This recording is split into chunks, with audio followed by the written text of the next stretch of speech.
I started DJing about 11, 12 years ago. Mm-hmm. Yeah. Was that a long time in DJ years? Um, I think it takes a while to establish yourself, Yeah. right? So you start off, just playing for friends or at parties, and then you might get like a pub gig or a bar gig, and then like build it up from there. But also if you're in it and you're obsessed with it and you start to, reach out to different parts of the music community, Yeah. and maybe you get yourself a radio show or whatever, it builds up in that sense. You build your network, and then I guess people, I actually started putting on raves before I was DJing. So Okay. that was like my entry point into the Oh, music really? industry. So you were organizing raves? Yeah, Okay. yeah. I did that at university. Was that fun? Really fun. I don't think I've ever been to a rave. Have you not? Now, don't take this in the wrong way, but what does a DJ actually do? What does a DJ actually do? It's a really good question. I think the main thing is digging for music. Mm-hmm. So Like in your own time? Yeah. Mm-hmm. So I think that's where most of the work goes. Mm-hmm. Not that I wouldn't say the act of DJing as such. There's the digging for music and the practice that you put in, and that could be physical digging if you play vinyl records or digitally, like searching online. I think it's just the listening hours you put in. That's like the main thing that, not that people see, but that's where most of the time goes. And then getting out there and honing your craft, I guess. Yeah. Yeah. And what do you think of DJs who they're very famous on TikTok, but they're kind of DJs who will play ironic songs, or they'll play maybe mashups of like, I don't know, like theme tunes with random things. Like, what do you think of people kind of taking the piss, but then doing really well off of it? It's something I definitely used to hate when I was younger. I think the older I've got, I'm less of a judge of that kind of gimmicky stuff. I think there's a time and a place for it. I also used to hate being in spaces where I didn't like the music. And now I now am way more comfortable in spaces where I don't like the music, because I look around me and I go, if the people are having fun, then the purpose of that DJ, the DJ is fulfilling their purpose in that space. So I don't think like music is so subjective that I don't think it's for me to judge that. One thing I will say is I do think there's more longevity in approaching DJing from a slightly deeper perspective than a gimmicky one. But that's my own personal view. Yeah. And what does it look like to go a little bit deeper? I think it's spending a lot of time in like really understanding the craft, the history of it, and like where it comes from, what it actually means to dig deep into records and understand the culture behind it, and what it means to sort of, it sounds so cliche, but like take people on a journey for a few hours, not necessarily just play songs because they're going to get a reaction.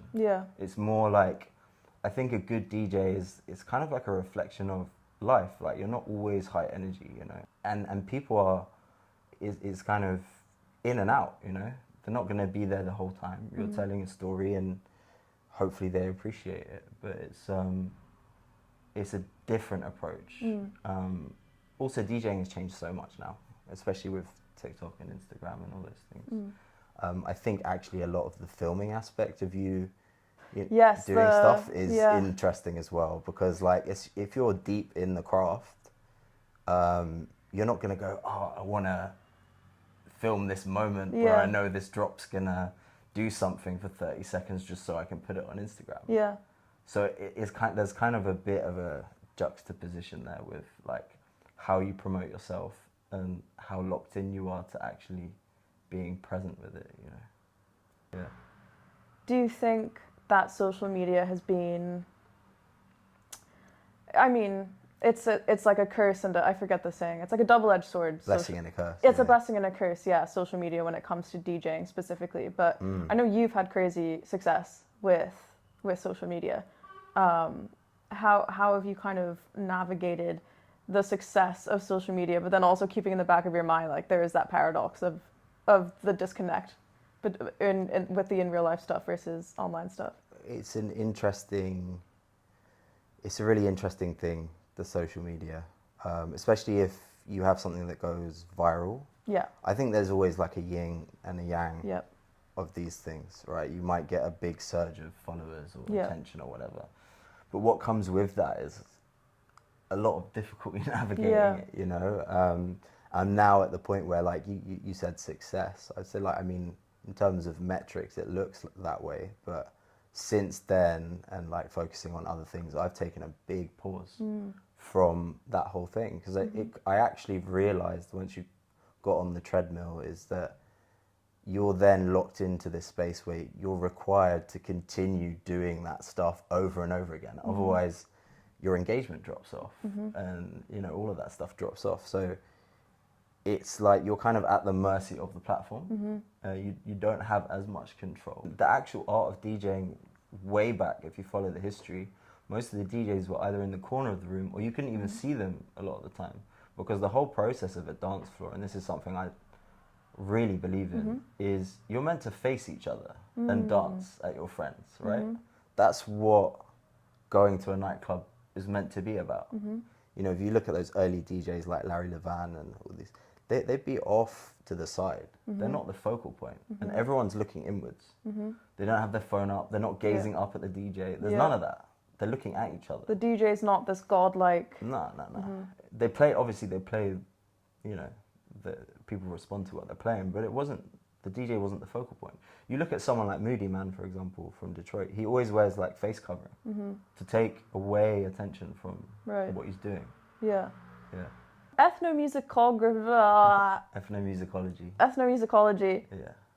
Would you take that course again? Yeah, absolutely. Oh, would you? Yeah. Okay. I think when we talked last, you were just finishing up your thesis, I think? Just finished it now. Yeah. Okay, cool. How do you feel? Do you feel more in love with DJing now, or has that changed anything, or?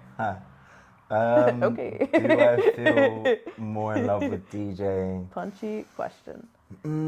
It's a punchy question because I've been thinking about it a lot. Have you? I love the art and the doing of the DJing. I don't think I love the culture anymore as much, or where it's been heading. And it's made me want to step back from it and approach it in a different way. Well, Tim Garcia. Thanks for having me. You're welcome. And now we'll float away. Into the ether. Goodbye, everyone. We're all just stardust anyway.